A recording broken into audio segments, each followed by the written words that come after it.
આપણે કોઈને વિધિ કરાવી હોય તો બધી વિધિ એ જાણે છે, કર્મકાંડની વિધિને. અને એમના દીકરા જે ચિરાગભાઈ છે, જે અહીંયા મૂવ થયા છે, એ પણ એક ડૉક્ટર છે અને એમના વાઇફ પણ ડૉક્ટર છે. એટલે એ બંને અહીંયા આખું ફેમિલી અહીંયા અલ્પાસોથી મૂવ થયું છે. તો આપણી આજે ગુરુકુળ ફેમિલી છે, તો આપણે એમને એમાં વેલકમ કરવું છે. એટલે આવો ચિરાગભાઈ. અને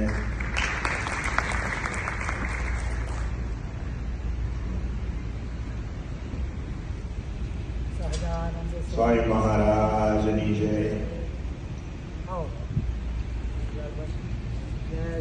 અને તમારા વાઈફનું નામ નથી ખબર? પ્રકૃતિબેન. ડોક્ટર છે. આવો પ્રકૃતિબેન, તમે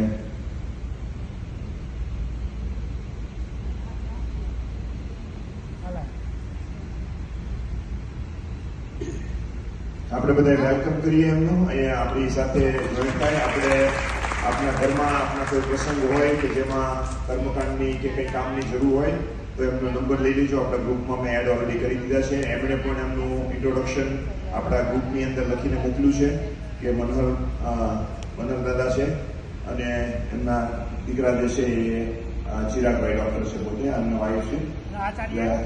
હા, આચાર્ય છે. તો 1 મિનિટ હું આપીશ એમને. તમે થોડુંક તમારું ઇન્ટ્રોડક્શન તમે જાતે આપી દો.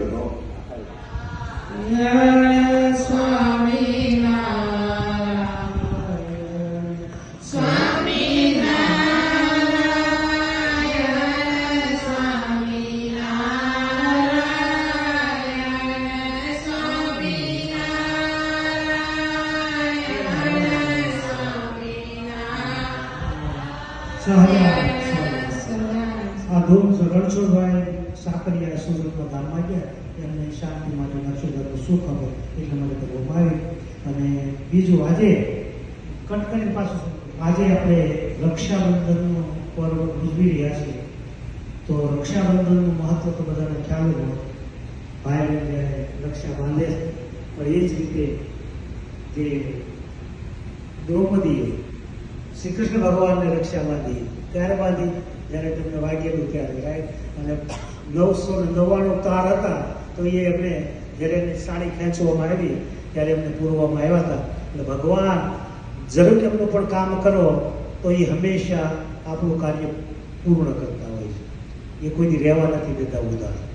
એટલે જે માણસો સેવા કરે છે ભગવાનની, જે માણસો ભગવાનના થાળ કરે છે, જે માણસો પ્રેમ સર્વ રીતે એમની જે શુભ ઈચ્છાઓ હોય છે તે પૂર્ણ કરતા હોય છે. માટે મહારાજની સેવા, નિષ્કામ સેવા, એથી જે કોઈ સેવા નથી. કોઈને એમ લાગે કે હું સેવા કરું તો મને કોઈ વખાણ કરશે, ફલાણું કરશે, તો એમાં કાંઈ મળતું નથી. સેવા નિષ્કામ ભાવે કરવાથી ભગવાન નિષ્કામપણે કરવી, પ્રેમથી કરવી, કોઈની દેખાદેખીથી ન કરવી, પોતાના સ્વતંત્ર રીતે કરવી પોતાની રીતે. ઓકે, તમારું નામ બોલો. હા, હેલો, જય સ્વામિનારાયણ. મારું નામ મનહરલાલ શાંતિલાલ આચાર્ય. હું અહીંયા 1 મહિના પહેલાંથી અહીંયા મૂવ થયો છું. એલ્પાસોથી આવેલો છું અને કર્મકાંડ બ્રાહ્મણ તરીકે કામ કરું છું. આ મંદિરમાં આવી ગયો છું. ભગવાનની ઈચ્છા હશે, સહજાનંદ સ્વામી મહારાજ કૃપા કરે તો સેવા કરવાનો લાભ આપીશ. જય સ્વામિનારાયણ.